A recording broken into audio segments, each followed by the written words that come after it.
Hello, Aquarius, Sun, Moon Rising, and Venus signs. Kamusta kayo? Sana po'y nasa mabuti kayong kalagayan.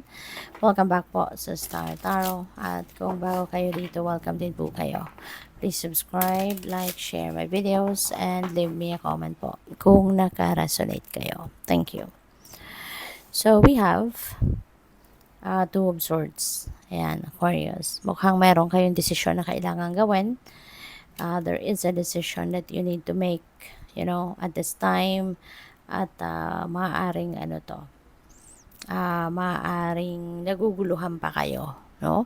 Kaya hindi kayo makapag-decision pa because you are torn, no? Siguro yung isip ninyo, iba yung gusto sa gusto ng puso ninyo, no? So, pwedeng you are still choosing, no? You are still thinking. So, take your time.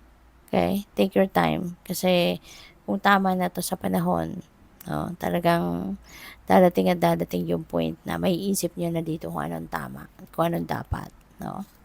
So, what else? We have the moon.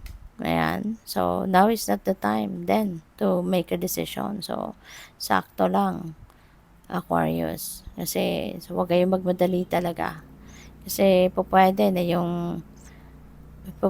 yung kailangan ninyong mga bagay-bagay dito, no? Para sa pagdedesisyon na to. Siguro is not, yung parang wala pa, no? Hindi pa nangyayari, parang ganon, no?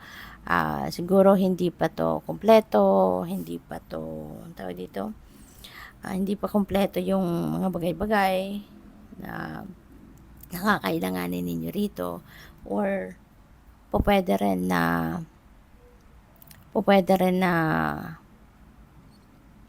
kung ano man yung sitwasyon na pagbabasehan ninyo ng inyong desisyon, malabo, no? Parang ganon.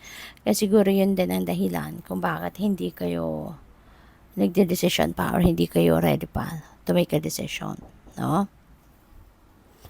So, what else? We have Ace of Swords. Wow. So, this is nice. Kasi meron kayong problemang pagtatagumpayan rito, Aquarius. You're going to survive. You're going to rise above your situation rito, no? So, eventually, pwedeng itong decision na to could be related to this. Maaaring ito yung medyo pinoproblema ninyo siguro, no?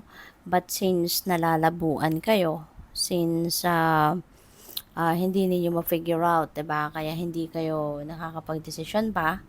But with the Ace of Swords, this signifies na mapagtatagumpayan ninyo ang anumang problema. You are going to survive, you are going to solve whatever problem there is na nararamdaman ninyo or na-experience ninyo, and you're going to rise above that. You are going to solve that problem. No? Malilinawan ang inyong isipan. The universe is going to send you enlightenment. The universe is going to send you enlightenment. The universe is going to send you clarity of thought. The universe is going to give you tawag dito, kalinawan, no, sa direksyon na tatahakin ninyo. Kaya yun ang magiging susi para mapagtagumpayan ninyo yung sitwasyon na yan, no? So, good luck sa'yo. So, tignan natin kung ano pa yung mga messages ninyo rito. We have strength. Ayan. You have courage. You can endure. Find your center and spiral into your power. Okay? So, tatagan ninyo ang inyong loob. Tibayan ninyo ang inyong loob. Okay? Maglakas ng loob ka. Kasi nandiyan naman, lahat naman tayo, innate sa atin yung inner strength, yung courage. Likas sa atin yun. No? Likas sa atin yun. Kailangan mo lang na buhayin ito. Magpakatatag ka. Okay? Tibayan mo ang inyong loob at makakayanan mo kahit ano man ang problema, kahit ano man yung mga tawag dito, masalimuot na mga pangyayari sa buhay. Makakayanan mo yan. Okay? So, what else? Happiness. Wow. Maganda to. Magiging masaya ka. Kasi nga, mapapawi din yung lungkot mo at stress mo dito sa mga energies na yan. Kasi mapagtatagumpayan mo siya. Kaya magiging masaya ka. Okay? Kahit, sabi dito, kahit maliliit na bagay din, ano?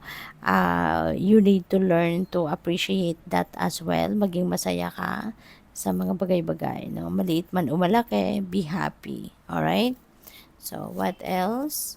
We have the action. Ayan. Stop hesitating. Okay? Movement creates the magic. Nothing can hold you back. Okay? So, panahon na para mag-take action ka. Panahon na para gumalaw ka. Panahon na para ikaw ay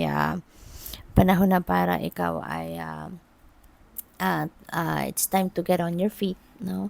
And make things happen, no? Hindi lang dito pagpaplano, hindi lang dito pag-iisip, yung kailangan ninyong gawin, but now is the time that you need to take action, okay? So, faraway places, get ready for new horizons. Ayan. So, definitely, baka magta-travel kayo. Baka yung travel na to is related to trabaho. This could be related to job opportunity, business, or career opportunity. So, pwedeng pag-aaral din. Pwedeng trade, no? Negosyo. So, yun. So, maging handa kayo for anything. So, we have passion and pleasure. Savor your life. Okay? Kailangan mo din ng balance eh. 'Di ba? Kailangan natin ng balance sa buhay. Kaya hindi lang dapat puro trabaho or hindi lang dapat puro pamilya or puro relationship. You also have to give time para sa sarili mo, no? To savor your life, 'di ba? To enjoy your passion and pleasure. So, we have ascending the mountain. Keep going forward. Okay? Kahit sa puntong nahihirapan na kayo sa inyong sitwasyon, huwag kayong susuko. Okay? Just keep moving forward. Lagi lang dapat napapunta kayo sa ang tawag dito, pag-usad sa buhay. Dapat lang na lagi kayong nandoon sa puntong sige ka lang ng sige. Even if nahihirapan ka, even if medyo na-challenge ka sa mga bagay, no, na nangyayari sa buhay mo, keep going forward. Ang importante, lagi kayong nakikinig sa inyong intuition, lagi kayong nakikinig sa gabay sa inyo ng universe, no? Because that's your 24/7 reliable guide. Kaya laging pakinggan ninyo ito para mapunta kayo sa kung saan kayo dapat mapunta. So, good luck. Thank you for watching. Love and light. Namaste.